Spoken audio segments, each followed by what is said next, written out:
En 1947, en las cuevas de, a las orillas del Mar Muerto, fue encontrado un fragmento que nunca fue publicado oficialmente, no por falta de relevancia arqueológica, sino por contener un mensaje que muchos consideraron peligroso. Entre los numerosos manuscritos atribuidos a los esenios, había un rollo que parecía dialogar directamente con la escatología judeocristiana. Era una visión atribuida a Enoc, pero que no encajaba en los patrones habituales de la literatura apocalíptica. Era más directo, más perturbador y, sobre todo, más específico en el Dr. Eleazar Sukenik, experimentado arqueólogo judío.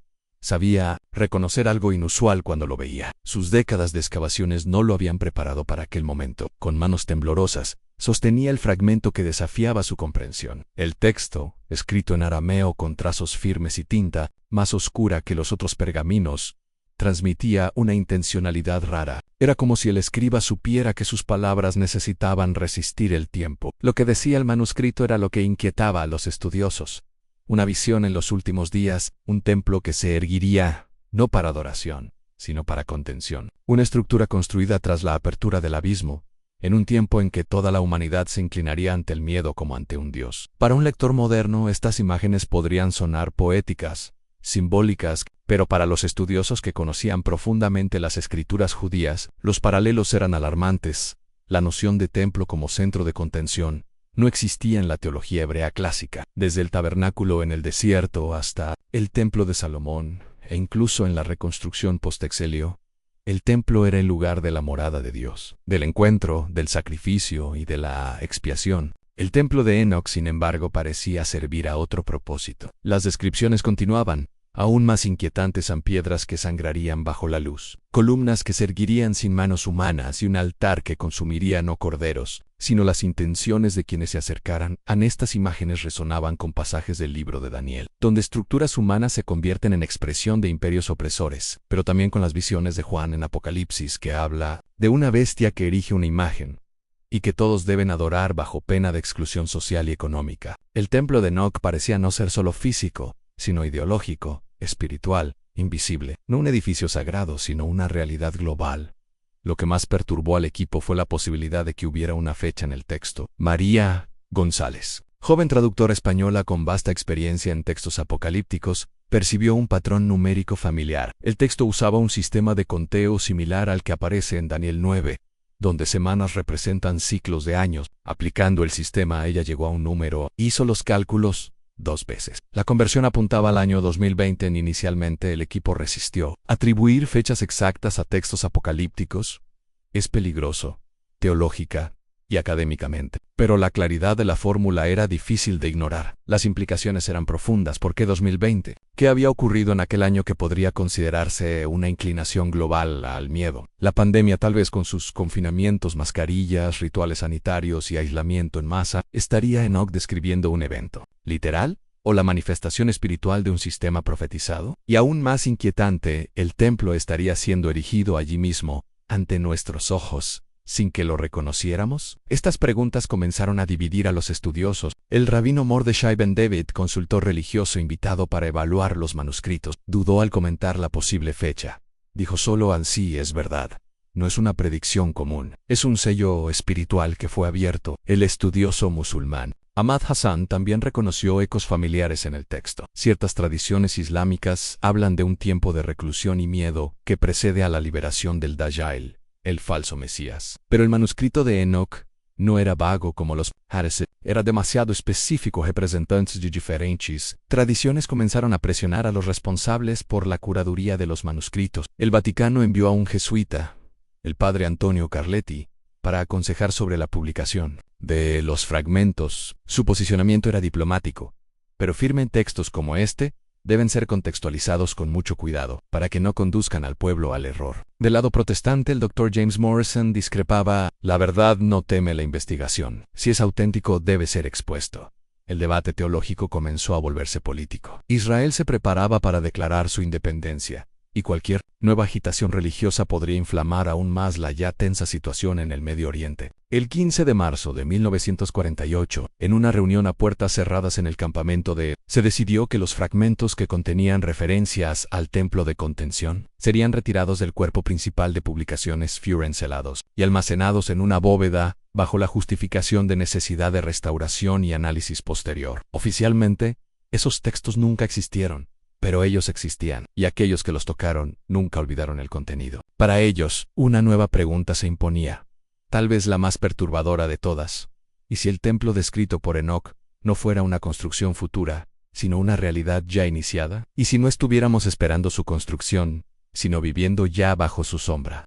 Porque el texto de Enoc no hablaba de piedra, madera o oro, hablaba de intenciones siendo consumidas, de columnas que se erguían solas, de un altar que absorbía motivaciones. Ese lenguaje, más que cualquier arquitectura literal, remite a una realidad espiritual, algo que actúa en lo invisible pero que se manifiesta de forma concreta en las acciones humanas, en los sistemas, en las estructuras sociales y religiosas. Al final, la gran cuestión no era cuándo el templo sería construido, sino dónde estaba siendo edificado. Y más aún, en quién de hecho sería su arquitecto. Tal vez no sea necesario mirar hacia Jerusalén, tal vez debamos mirar hacia adentro, hacia las estructuras internas que moldean nuestras creencias, nuestras reacciones, nuestros miedos. Y, si el templo de contención estuviera siendo erigido en silencio, no con piedras, sino con ideas, no con herramientas, sino con narrativas, el fragmento silenciado de Enoc parecía más actual que nunca, pero lo que él verdaderamente veía, ¿y a quién ese templo serviría? Esa respuesta aún no fue completamente revelada. Tal vez el templo ya esté entre nosotros, no en muros, sino en mentalidades. ¿Y si la contención no fuera física, sino spiritual? ¿Qué significaría, bíblicamente, un templo construido sin manos humanas? Vamos a revisitar Daniel, Apocalipsis y la propia teología del templo para descubrir si ese templo de contención ya había sido profetizado bajo otro nombre. No era el templo en sí lo que inquietaba a los estudiosos, sino la naturaleza de lo que él parecía representar. No había columnas descritas como jónicas o corintias, no había plano o medidas exactas, como en el tabernáculo de Moisés o en el templo de Salomón. Las descripciones en el fragmento de Enoc eran simbólicas y, al mismo tiempo, demasiado concretas. En piedras que reaccionan a la luz con sangre, columnas que se erguen solas, un altar que reacciona a las intenciones humanas. En cualquier otra literatura apocalíptica antigua, eso sería solo alegoría. Pero en este texto, el tono era afirmativo, casi instructivo. Y eso generaba la pregunta que nadie quería hacer en voz alta en sí. ¿Ese templo no es hecho por manos humanas? ¿Ya habría sido erigido? A lo largo de la historia bíblica, el templo es el punto de encuentro entre lo humano y lo divino. El tabernáculo, construido según instrucciones minuciosas en el desierto, simbolizaba la morada transitoria de Dios entre el pueblo. Más tarde, el templo de Salomón se convirtió en la expresión permanente de esa morada, con sus sacerdotes, sacrificios y rituales cuidadosamente definidos. Sin embargo, ambos modelos tenían una cosa en común: eran expresiones de adoración. El espacio era creado para acercarse al Eterno, pero el templo descrito en Enoc es radicalmente diferente. No es un espacio de encuentro, sino de contención. Un lugar no de oferta, sino de vigilancia. No de libertad, sino de limitación. Algo que parece funcionar más como una prisión espiritual que como un santuario en la tradición profética hebrea. El templo también aparece como figura de juicio. Isaías, Jeremías y Ezequiel denuncian a quienes confían en el templo físico mientras ignoran la justicia. No confíen en palabras engañosas, diciendo: este es el templo del Señor, en Jeremías 7:4. Ezequiel, en su visión, ve la gloria de Dios abandonando el templo. El lugar antes consagrado se convierte en desierto. Esa lógica se invierte en el texto de Enoc. El templo no es abandonado por Dios, sino que nunca lo conoció. Desde su concepción, no fue hecho para albergar la gloria divina, sino para funcionar como instrumento espiritual de contención humana. Esa estructura invisible que se erige, cuyas columnas se levantan sin manos humanas, remite a una idea presente. En Daniel, en su capítulo 2, una piedra no cortada por manos humanas destruye la estatua que representa los reinos del mundo. Esa piedra, símbolo del reino de Dios, se opone a las construcciones humanas. Pero aquí, en Enoc, parece haber lo opuesto a un templo que se erige sin manos humanas, no como manifestación divina, sino como estructura que aprisiona. Esto sugiere que estamos ante una arquitectura espiritual, un templo que no se localiza en el espacio, sino en el comportamiento colectivo, algo que se erige a través de ideas, valores, miedos y decisiones globales. A los estudiosos reunidos dudaban en usar términos modernos, pero muchos de ellos comenzaron a percibir el paralelismo inquietante con estructuras contemporáneas de control. El siglo XX ya había presenciado el surgimiento de regímenes totalitarios capaces de moldear comportamientos en masa. Pero lo que Enoc parecía describir era algo aún más sutil y penetrante. Un sistema que no se impone por la fuerza bruta, sino que se infiltra en los deseos, en las creencias y especialmente en las intenciones. El altar que consume intenciones no demanda sacrificios externos, sino que juzga lo íntimo. Opera sobre motivaciones, la humanidad según el fragmento. No se inclinaría ante ese templo por imposición, sino por elección, aunque inconsciente. Cubrir los rostros, aislarse, someterse al miedo, todo eso sería parte de un ritual, y no de un simple evento social. En tal concepto, no encuentra paralelo exacto en ninguna religión institucionalizada, pero ecoa lo que Pablo escribe en 2 Tesalonicenses. 2. En el misterio de la iniquidad ya opera. Antes tú que el hombre de la iniquidad se ha revelado, ya hay algo actuando, silenciosamente. Una estructura invisible, preparando el terreno. Esa estructura, por definición, no es física, y si no es visible, debe ser discernida espiritualmente. La lenguaje de Enoc, entonces, no sería literal, sino profética en el sentido más puro, reveladora de una realidad oculta. Durante las reuniones de los estudiosos, uno de ellos planteó la hipótesis de que el templo podría no ser un edificio, sino una mentalidad, una forma de pensar colectiva, moldeada por la exposición constante al miedo, al aislamiento, a la división, al control. Cada uno de esos elementos no necesita de muros para ser construido, necesita solo de aceptación, de adhesión voluntaria, de ritualización cotidiana. En ese sentido, el templo estaría siendo erigido a través de decretos, doctrinas sociales, tecnologías y narrativas. Su altar no necesitaría de fuego, bastaría el consentimiento íntimo al miedo,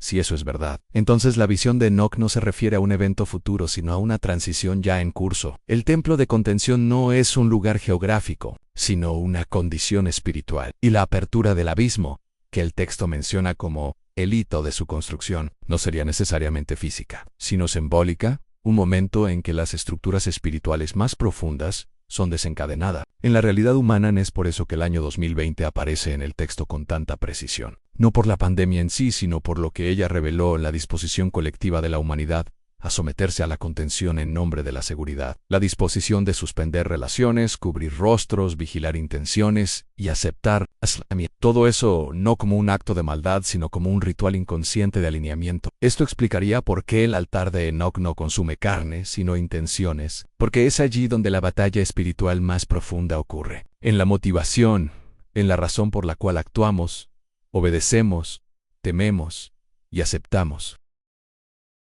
La naturaleza de ese templo desafía todas las categorías teológicas tradicionales.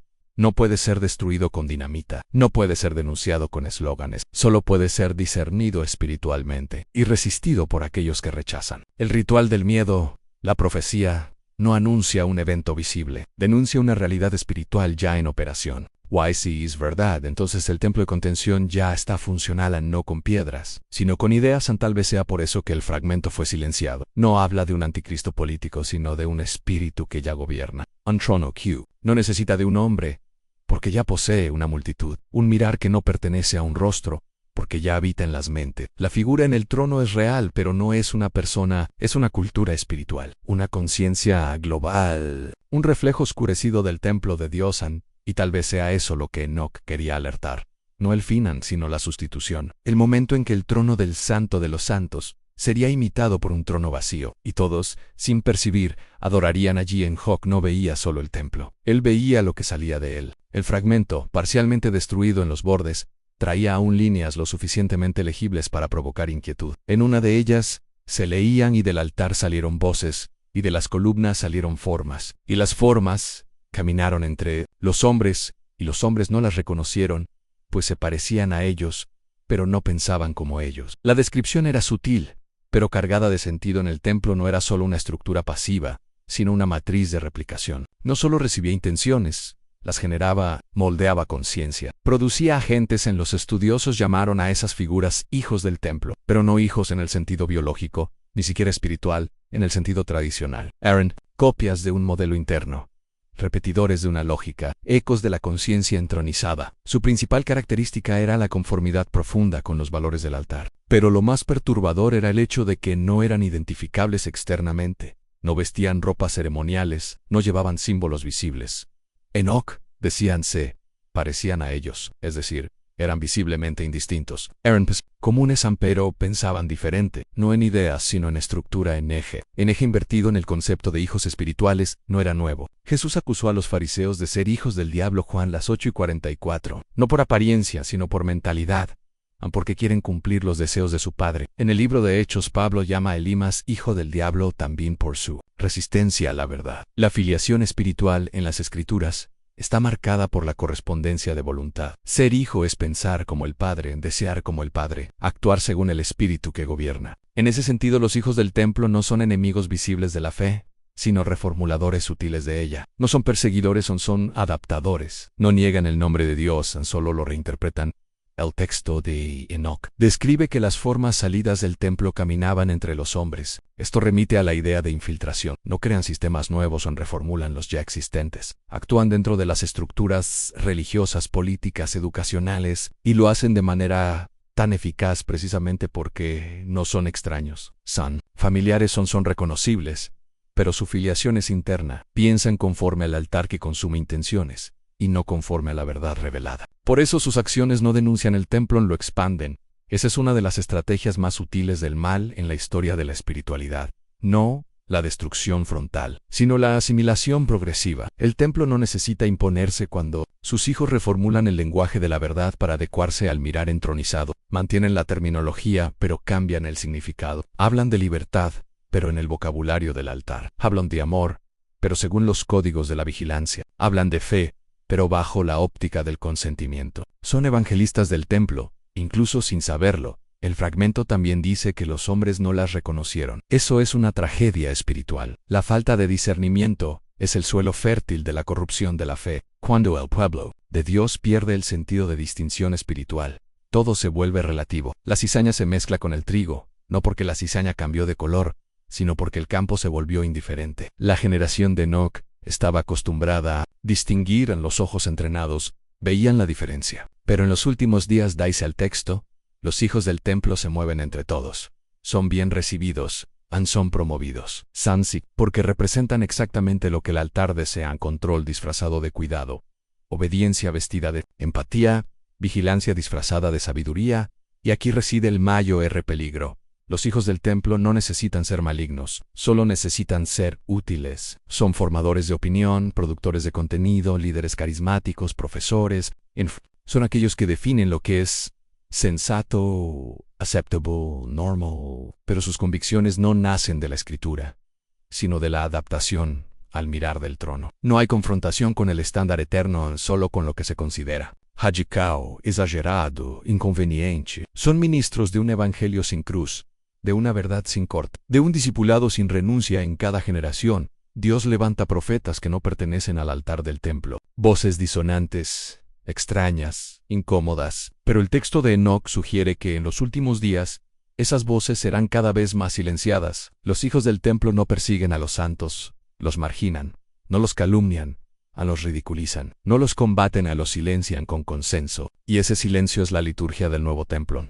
El mirar entronizado no exige violencia, exige unidad, pero no la unidad del espíritu, sino la uniformidad de la intención. Los hijos del templo promueven esa uniformidad con competencia, con discurso técnico, con autoridad social.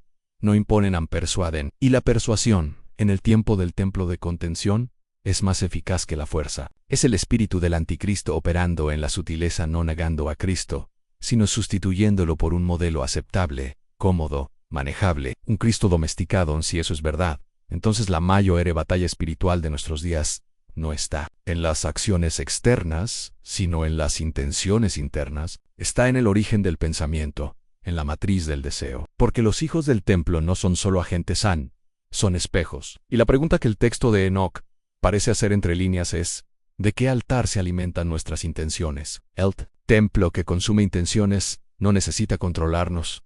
Basta con que pensemos como Él desea. Basta con que nuestras intenciones sean compatibles con el mirar entronizado. El desafío, entonces, no es reconocer a los hijos del templo por sus rostros, sino por la lógica que cargan. No son visibles, son percibidos, y para percibirlos es necesario el discernimiento, no un don místico, sino la práctica constante, de comparación con la verdad revelada, la espada de dos filos que separa alma y espíritu, intención y acción. Porque en los días del templo de contención, el engaño no se viste de tinieblas, se disfraza de luz. Si los hijos del templo ya caminan entre nosotros, ¿será que también ya influyen en la forma en que oramos, creemos y esperamos? En 2020, por primera vez en la historia, casi toda la humanidad participó en un mismo ritual, sin siquiera percibirlo. Miles de millones de personas, alrededor del mundo, siguieron los mismos pasos al mismo tiempo, como si estuvieran repitiendo algo que fue visto hace miles de años en las visiones de Enoch. ¿Pero qué fue ese ritual? ¿Y por qué fue tan importante? Para entender lo que pasó necesitamos mirar los símbolos escondidos en las acciones que tomamos en aquel año. Cuando el mundo entero entró en confinamiento y pasó a usar mascarillas, no fue solo una medida para contener un virus. En verdad, esas acciones tienen un significado ritualístico que puede entenderse con la ayuda de las antiguas visiones de Enoch.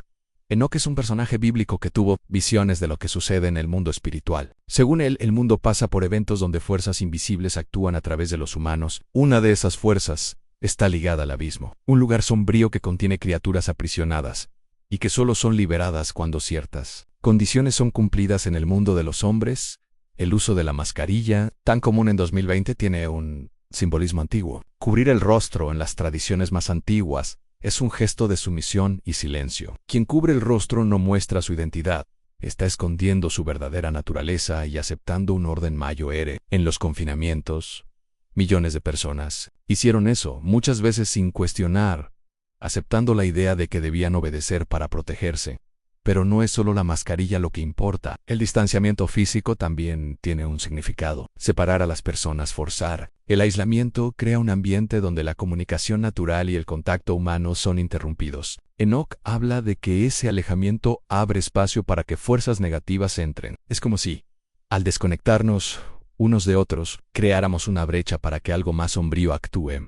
Podemos ver esto como un ritual global que se desarrolló, sin que la mayoría lo percibiera. Las reglas que fueron impuestas, quedarse en casa, usar mascarilla, evitar contacto, formaron un patrón simbólico que activó algo que Enoch describió como la apertura del abismo. Según Enoch y también el Apocalipsis, es una especie de prisión para criaturas espirituales peligrosas. Cuando ese abismo es abierto, esas criaturas son liberadas en el mundo, trayendo confusión, miedo y destrucción. Lo que ocurrió en 2020 fue una especie de llave para abrir esa puerta. Aunque nadie estuviera consciente de ello en muchos textos antiguos, como los escritos apócrifos y tradiciones místicas, la mascarilla representa más que solo esconder el rostro. Simboliza la renuncia de la propia voluntad, la sumisión a un poder mayor, que puede ser positivo o negativo. La imagen de la persona con mascarilla es la imagen del individuo que cede su autonomía nazi. Millones de personas usando mascarillas. Al mismo tiempo, aceptando la separación, se convirtieron en parte de un gran ritual colectivo, que señaló al mundo espiritual que la humanidad estaba lista para la próxima fase del plan que Enoch vio porque el distanciamiento era parte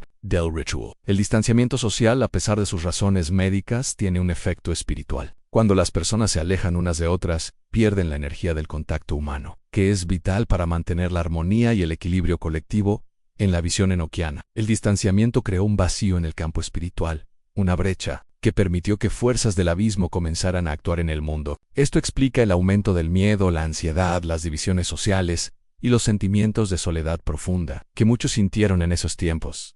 Enoch describe el abismo como un lugar oscuro donde criaturas sombrías están presas, y solo pueden ser liberadas cuando los hijos de los hombres, es decir, la humanidad, aceptan ciertas condiciones como cubrir sus rostros en sumisión en el libro del Apocalipsis. Esa apertura del abismo también es mencionada. Allí, vemos que cuando la puerta del abismo es abierta, criaturas extrañas y poderosas salen para causar caos en la tierra. A los confinamientos y el uso de las mascarillas parecen haber sido la llave que liberó a esas criaturas, trayendo una era de confusión y miedo. Enoch escribió: y vi a las criaturas siendo soltadas, cuando todos los hijos de los hombres cubrieran sus rostros en sumisión. Esa frase muestra claramente que el gesto colectivo de usar mascarillas y someterse a las reglas no fue algo simple, fue una señal que activó fuerzas que estaban esperando para actuar, pero la apertura del abismo fue solo el comienzo. Enoch también vio que, después de abrir esa puerta, sería necesario construir una casa para albergar lo que fue liberado. Esa casa, según él, será el tercer templo. ¿Qué significa eso? ¿Por qué sería necesaria una casa? ¿Y cuál es el papel del tercer templo en esa historia? Esas preguntas serán el próximo paso de nuestro viaje En los fragmentos perdidos del libro de Enoc, hay una visión sorprendente y poco explorada, una descripción detallada del tercer templo. Sin embargo, ese templo no es lo que la mayoría de los estudiosos de la Biblia imagina. No se trata solo de un lugar físico para adoración, sino de una construcción con un propósito mucho más sombrío y misterioso, un espacio destinado a contener aquello que fue liberado en la apertura del abismo. Esa es una visión que desafía interpretaciones tradicionales y nos lleva a reconsiderar el significado del templo en la profecía bíblica. En Enoc, el patriarca que caminó con Dios y fue llevado al cielo, recibió visiones profundas y simbólicas, que hablan sobre el fin de los tiempos y el orden espiritual detrás de los eventos humanos. Entre esas visiones él describe un templo que está por venir. Diferente de todo lo que el pueblo de Israel conoció en el relato de Enoc, el templo es construido no para un culto público o sacrificios, sino como una fortaleza espiritual. Él vio piedras rojas que parecían pulsar como si estuvieran vivas, y un fuego que no consumía sino que purificaba y sellaba. Esas piedras que sangran son el primer misterio que Enoc dejó para que descifráramos en ese templo.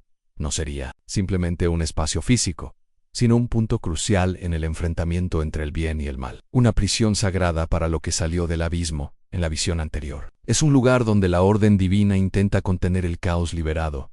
Un espacio de guerra espiritual más que de paz y adoración históricamente. El primer y segundo templo en Jerusalén fueron construidos para cultos, sacrificios y comunión entre Dios y su pueblo. Eran símbolos de la presencia divina en la tierra, lugares de oración y reconciliación. Sin embargo, Enoc muestra que el tercer templo, aquel que está por ser erigido tras la apertura del abismo, tiene un propósito radicalmente diferente. No será construido para alabanza, sino para contención y guarda. Será un lugar donde fuerzas espirituales que amenazan el equilibrio del mundo serán mantenidas bajo control. El diseño de este templo, según lo visto por Enoc, incorpora elementos simbólicos y materiales inusuales a las piedras rojas, que reflejan el dolor, el sufrimiento y la sangre derramada por el mundo, y el fuego purificador que representa el juicio y la disciplina divina. Esa visión provoca una profunda reflexión. El templo como espacio de control espiritual, no de adoración, es una idea que desafía la creencia común y exige una interpretación más amplia de la misión de Dios en el fin de los tiempos. La profecía de las piedras que sangran ha sido objeto de misterio y debate.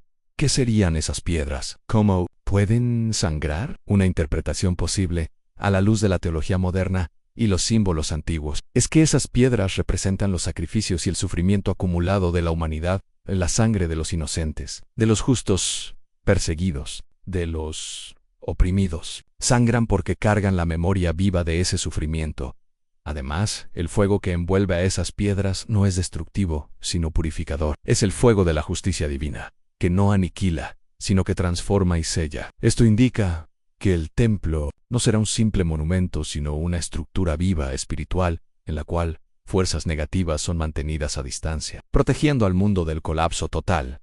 Esa interpretación sugiere que el tercer templo es un símbolo de la justicia, una alerta solemne de que el mal, aunque contenido, nunca es olvidado. Enoc indica que la construcción de ese templo profetizado ocurrirá después de la apertura del abismo, aquel evento catastrófico que liberó fuerzas espirituales sombrías en el mundo. La humanidad vio el abismo abierto simbólicamente en la crisis global de los confinamientos y de la pandemia. Momentos en que el mundo parecía detenido pero también repleto de tensiones invisibles.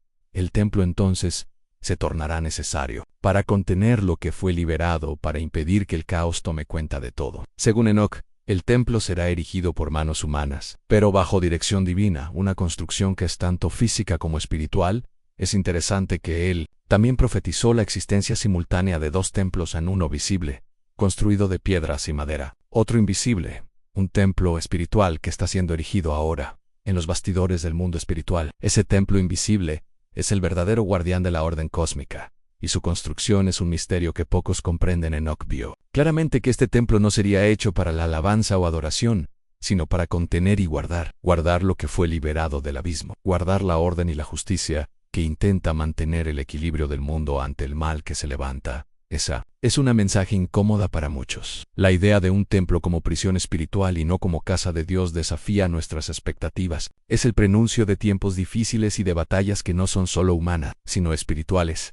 Pero lo que realmente perturba a los estudiosos y creyentes es algo que Enoc reveló casi como un secreto. Él vio dos templos siendo construidos al mismo tiempo, uno visible que todos pueden ver, con piedras rojas y fuego, y otro invisible, un templo espiritual, erigido en las sombras, en los planos celestiales. Ese templo invisible no es para todos, ni será erigido por manos humanas comunes. Es un templo para los ángeles fieles, un baluarte contra las fuerzas del abismo. Y su construcción ya está en marcha. El desafío final para la humanidad será entender la relación entre esos dos templos, entre lo visible y lo invisible, entre la materia y el espíritu.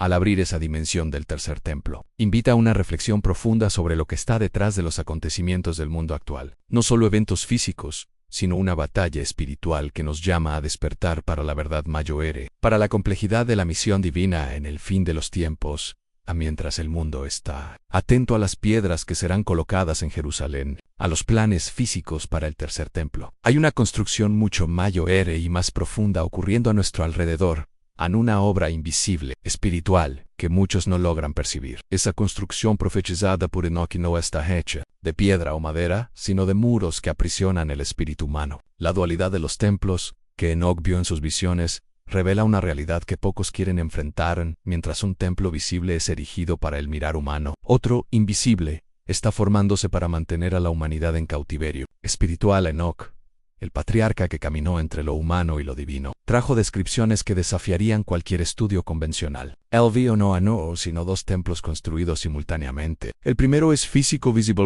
y palpable, el templo tradicional que tantos esperan, con piedras y altares. El segundo, sin embargo, es espiritual, a un templo invisible, que no está en Jerusalén ni en ningún lugar físico, pero que envuelve a toda la humanidad. Ese templo es una prisión espiritual erigida para contener la libertad del alma humana, para limitar su conexión con lo divino. En esa dualidad representa la tensión entre lo que vemos y lo que no vemos. Muchos han enfocado el templo físico en las piedras, en los rituales externos, pero descuidan la realidad de la construcción espiritual que influencia, controla y aprisiona la existencia humana en niveles profundos. Pero, ¿cómo puede un templo invisible funcionar como prisión? Enoch describe muros invisibles siendo levantados alrededor de la humanidad, muros que no se ven con los ojos físicos, pero que aprisionan el espíritu. Esos muros no están hechos de ladrillos, sino de fuerzas espirituales en sistemas de creencias, estructuras de poder, ilusiones y mecanismos de control que nos hacen creer en falsas realidades.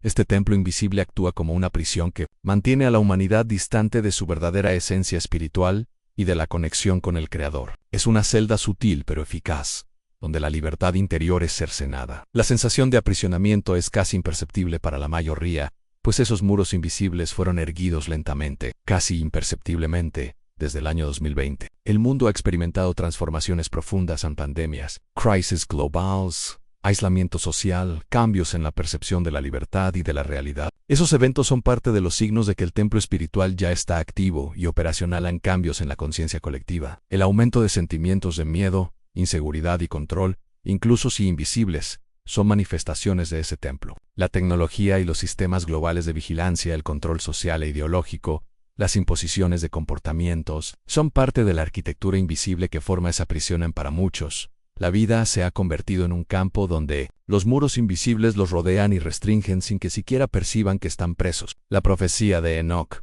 alerta que el espíritu humano está en un cárcel mucho más complejo que cualquier estructura física. La visión de los muros invisibles tiene un propósito profético claro, a mostrar que el aprisionamiento espiritual es una etapa que precede eventos mayores. Enoch vio que esos muros no son eternos, pero sirven a un designio mayor, una fase crítica para la humanidad, donde el discernimiento y la búsqueda de la verdad se vuelven esenciales para escapar en esa prisión. Invisible nos obliga a reflexionar sobre nuestra propia libertad y sobre la autenticidad de las estructuras que aceptamos sin cuestionar. Enoch muestra que la verdadera batalla no es por piedra o territorio, sino por alma y conciencia, y los hijos de los hombres no sabrán que están aprisionados hasta que sea demasiado tarde para escapar. Este es un aviso solemne que nos llama a despertar. Muchos viven presos sin siquiera percibir la celda espiritual que los envuelve. La ceguera voluntaria ante esos muros invisibles es el mayor desafío para la libertad verdadera. Pero la visión de Enoch no termina en la construcción. Él vio el fin de esa prisión, el colapso de los dos templos,